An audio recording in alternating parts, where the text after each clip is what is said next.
Hey guys, welcome back to World Mechanics. If you guys have a Mazda 6S, okay, if you have a Mazda 6S guys and you're trying to remove and replace the water pump on the 3.5 or if you have a 3.7 engine, either one, we're going to show you guys, okay, what needs to be done and where the water pump is located. So stay with us, okay, that's what we'll be doing today.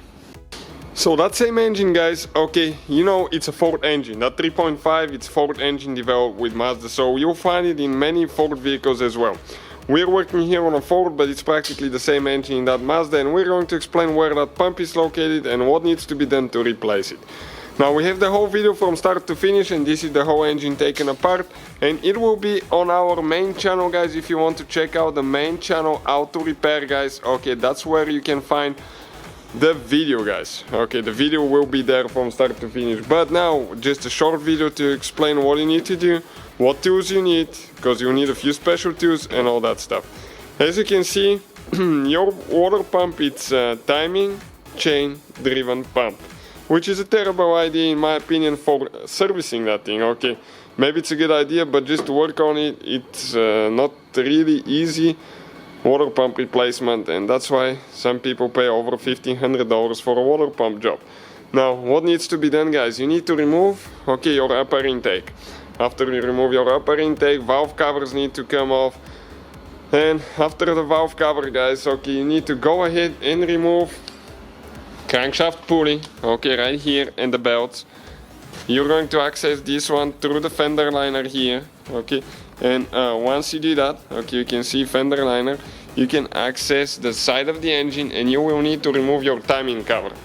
Okay, this is the timing cover, and we did break ours guys, so we want to share with you what not to do. This is your timing cover, and the timing cover is glued to the side of the engine with silicone sealant, which is really, okay, hard to remove sometimes. So you have to be extremely careful and do not pry too much, because if you do, okay, that will happen and you're going to break it. The top part, it's strong, but the bottom one, okay, there is a weak spot, and usually they crack right here. And I don't want you guys to avoid that if you can. This is the cover. Now, why you have to do that? So we can remove the timing chain, and this is your timing chain right here. As you know, the same part numbers even for Ford and Mazda again.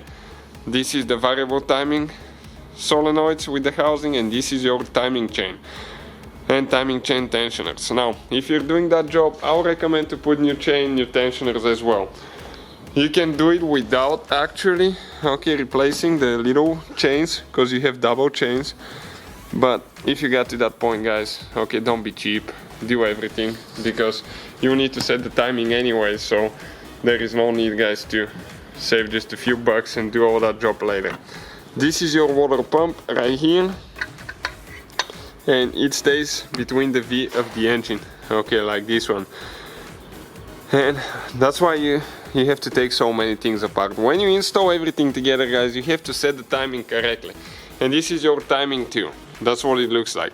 So that tool guys will be listed in the description of the video below for your convenience. Hopefully guys it will be helpful. Now from that point on, you need to get engine sealant, that special sealant for the timing cover.